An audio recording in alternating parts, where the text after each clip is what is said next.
In the Star Wars universe, the color of a lightsaber often reveals more about its wielder than their words ever could. Green, blue, red.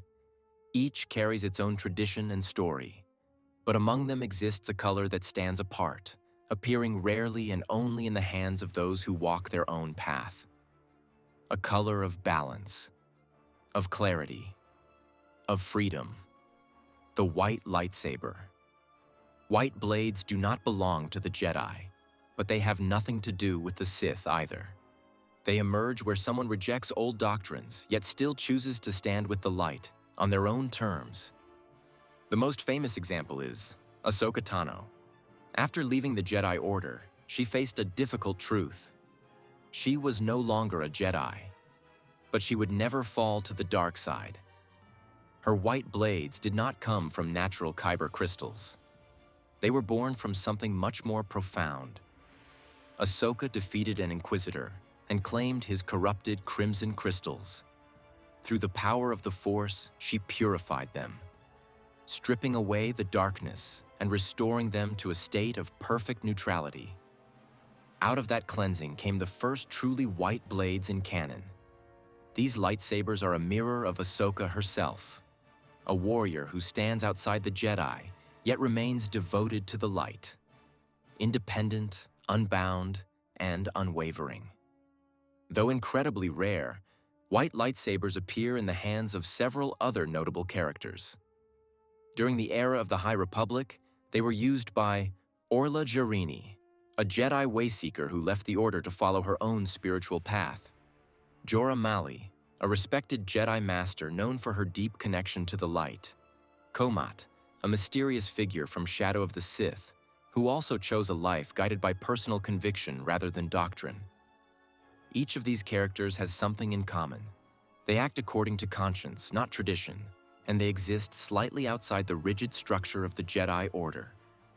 White lightsabers also appeared in the Legends continuity, usually tied to equally unique individuals.